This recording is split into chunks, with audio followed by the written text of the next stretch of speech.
नमस्कार, बहुत स्वागत है आपका। आप देख रहे हैं ग्रैंड धर्मा सन्मार्ग। इस बार की दिवाली खुशियों वाली है क्योंकि बन रहे हैं 4 ग्रहों के शुभ योग। और 4 ग्रह एक ही राशि में रहने से ये दुर्लभ संयोग भी बना है। क्योंकि दीपावली इस बार कार्तिक मास के कृष्ण पक्ष की गुरुवार अमावस्या के दिन है, तो धन की देवी माँ लक्ष्मी की विशेष पूजा अर्चना तो की जाएगी। साथ ही 4 ग्रहों का दुर्लभ संयोग बना हुआ है, तो माँ लक्ष्मी की विशेष कृपा अपने भक्तों पर उतरती रहेगी या बनती रहेगी। वैसे तो इस बार चूंकि 4 ग्रह एक साथ हैं, और वो 4 ग्रह हैं चूंकि तुला राशि में सूर्य भी हैं, बुध भी हैं, मंगल और चंद्रमा भी हैं। अब चारों एक साथ हैं, इसीलिए ये शुभ योग है। तुला राशि का स्वामी शुक्र है और लक्ष्मी जी की पूजा करने से शुक्र मजबूत होता है, शुभता बढ़ाता है, जीवन में भौतिक सुख साधन प्राप्त होते हैं। और ज्योतिष शास्त्र में शुक्र को लग्जरी लाइफ, सुख सुविधाओं के कारक माने जाते हैं। वहीं सूर्य जो ग्रहों के राजा हैं, अगर सूर्य बेहतर हो तो 9 के 9 ग्रह अच्छे फल देते हैं। जो मंगल है वो ग्रहों के सेनापति हैं, और जो मंगल हैं वो जीवन में मंगल ही मंगल करते हैं। जो बुध है ग्रहों के राजकुमार हैं, लेकिन बुद्धि के कारक हैं, और जो चंद्रमा है वो मन के कारक हैं।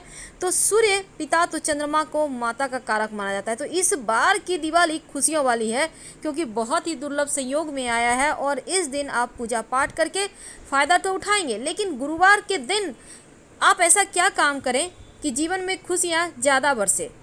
दिन की शुरुआत कैसे करें?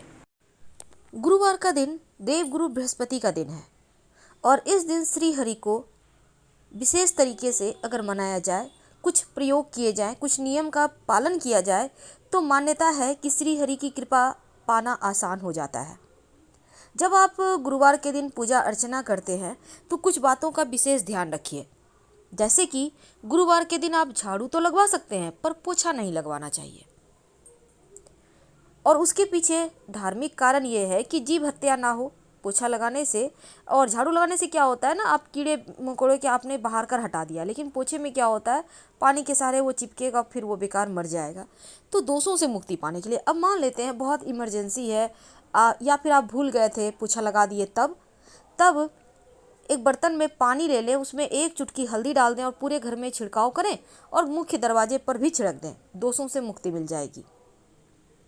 अब अपने घर के मुख्य दरवाजे को आम के पत्तों के बंधनवार से या अशोक के पत्तों के बंधनवार से सजाइए। साथ ही चावल थोड़ा सा भिगो लें, उसको पीस कर उसका गाढ़ा सा पेस्ट बनाएं, उसमें 1-2 चुटकी हल्दी का पाउडर डाल दें, और उस पेस्ट से, वो जो गाढ़ा पेस्ट आपने बनाया है उसको मिक्स कर लें अच्छे से। इसी से स्वस्तिक का निशान घर के मुख्य दरवाजे के बाहर की तरफ से बना दें, और दोनों तरफ 2 खड़ी रेखाएं अवश्य डालिएगा। खड़ी रेखाएं मतलब लक्ष्मी को बांधती है ये रेखा।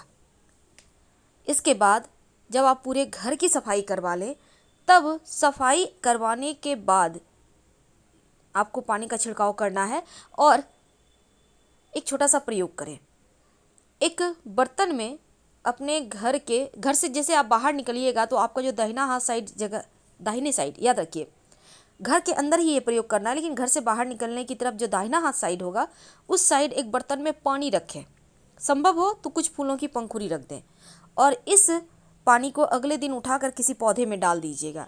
एक तो ये माँ लक्ष्मी का आगमन का सूचक भी है, और ये बस ये समझ लें कि प्रसन्नता भरा वातावरण भी देगा और सुरक्षा कवच बनाता है। देवगुरु बृहस्पति का दिन है तो आप केला जरूर अर्पित करते होंगे। पीले पुष्प की माला उन्हें अर्पित कर सकते हैं।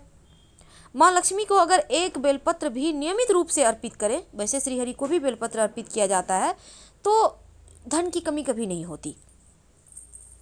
पंचामृत का प्रसाद बनवा सके तो सर्वोत्तम होगा, नहीं बनवा सके तो कोई बात नहीं। देवगुरु बृहस्पति की पूजा में बहुत सारे विधान हैं, लेकिन एक बात याद रखिए कि भूल कर भी केला मत खाइएगा, क्योंकि केला आप नहीं खा सकते। केला खाने से दोष लगता है, गुरुवार के दिन आपका गुरु कमजोर हो जाता है।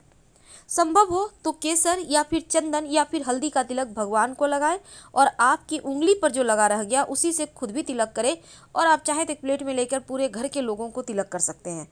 सबका गुरु बेहतर होगा, धन यश मान सम्मान सुख बढ़ता चला जाएगा। अब इसके बाद बारी आती है तुलसी जी की पूजा की। धार्मिक मान्यता के अनुसार श्री हरि की कृपा पानी हो तो गुरुवार के दिन तुलसी की पूजा जरूर करें, जीवन में सुख समृद्धि बढ़ता है। तो इस दिन जब आप तुलसी जी की पूजा करेंगे तो एक लोटा जल में एक चुटकी हल्दी डालकर उन्हें अर्पित कर दे। संभव हो तो थोड़ी सी मीठी वस्तु भी रख सकते हैं। और देव गुरु बृहस्पति का अगर आप व्रत कथा करते हैं तो इस दिन बहुत अच्छा है। केले के पेड़ की पूजा करें और आप नहाने के पानी में भी हल्दी डालकर नहा सकते हैं, गुरु बेहतर होता है। पान का पत्ता अगर संभव हो तो देव गुरु को अर्पित करें, उन्हें बहुत पसंद है। और जब भी देव गुरु की पूजा करते हैं एक सिक्का अर्पित किया करें, उसी सिक्के को उठाकर संभाल कर रख लें, फिर अगले गुरुवार के दिन अर्पित करें, क्योंकि बिना दक्षिणा के पूजा पूरी नहीं होती। यह सिक्का बड़े काम की, जब भी कोई शुभ कार्य के लिए जाएं इस सिक्के को लेकर जाएं, काम पूरा होगा आपका। और लाकर फिर वहीं पर रख दें देव गुरु के पास। ओम ब्रिंग बृहस्पते नमः, ये मंत्र का जितना ज़्यादा जप हो कर सकते हैं। गुलाब का इत्र माँ लक्ष्मी को रुई में लगाकर अगर नियमित रूप से आप अर्पित करें, फिर उस रुई को अपने पास रख लें, अपने पॉकेट में, अपने पर्स में रख लें, तो कार्यों में सफलता भी मिलती है और धन भी आता है। और अंत में आप आरती कीजिएगा। लेकिन एक खास प्रयोग देखिए, देवगुरु बृहस्पति को वैसे तो चावल अर्पित नहीं किए जाते, लेकिन किए भी जाते हैं। आप उसमें हल्दी मिक्स करके देवगुरु को अर्पित करें। प्लेन चावल, सादा चावल मत अर्पित कीजिएगा, दोष लगता है। या आप चाहे तो थोड़ा सा कुमकुम मिक्स करके भी कर सकते हैं। गुरुवार के दिन अगर आप कलश स्थापित करते हैं तो क्या करेंगे, कलश में एक सिक्का, एक सुपारी डाल दीजिएगा, उसमें पंच पल्लव रखिएगा और उस कलश के गले में मौली धागा बांध दीजिएगा। और इस जो आपने पंच पल्लव रखा उसके ऊपर एक सेब या एक केला या फिर एक नारियल जो भी आपके पास है रख दें और फिर पूजा करें। देवगुरु बृहस्पति की पूजा में आप लड्डू का भी भोग लगा सकते हैं और गुड़ और चने का भी भोग लगा सकते हैं। वैसे गुड़ चने का भोग आप केले के वृक्ष में भी अर्पित कर सकते हैं। गुरु संबंधी हर दोष समाप्त हो जाता है।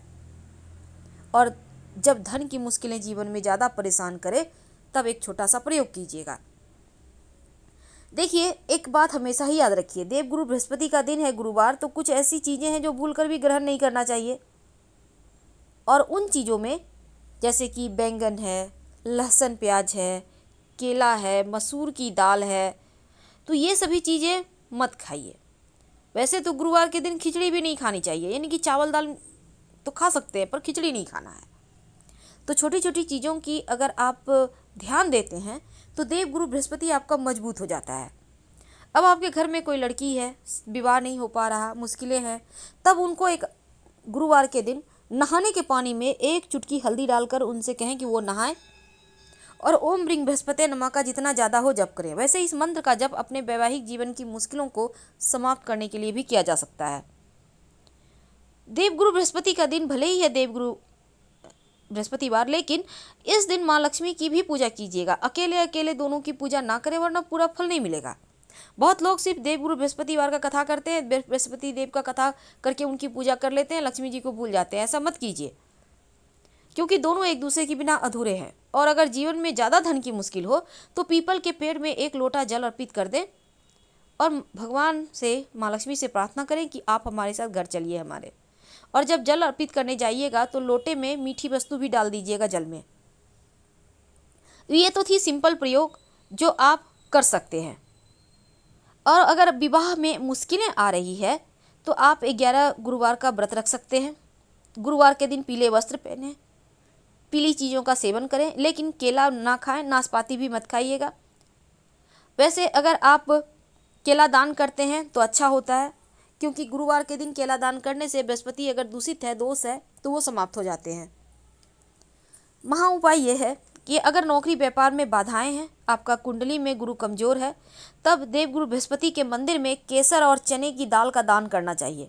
केसर चूँकि बहुत महंगा है, हर कोई नहीं कर सकता, कोई बात नहीं, आप चने की दाल थोड़ा सा 100-125 ग्राम ही ले लें, हल्दी 50 ग्राम ही ले लें, आप कुछ भी कोई एक चीज़ दान कर दें और नियमित रूप से अपने माथे पर केसर का, हल्दी का तिलक लगाएं। वैसे हल्दी डालकर ही पानी में नहाया करें, ये सर्वाधिक अच्छा है। और जब भगवान सूर्य को जल अर्पित करेंगे तो एक चुटकी हल्दी डालकर ही अर्पित कीजिएगा। हर तरह की मुश्किलें समाप्त होती है, संतान, धन, यश, मान, सम्मान, सुख, ऐश्वर्य सब बढ़ता है।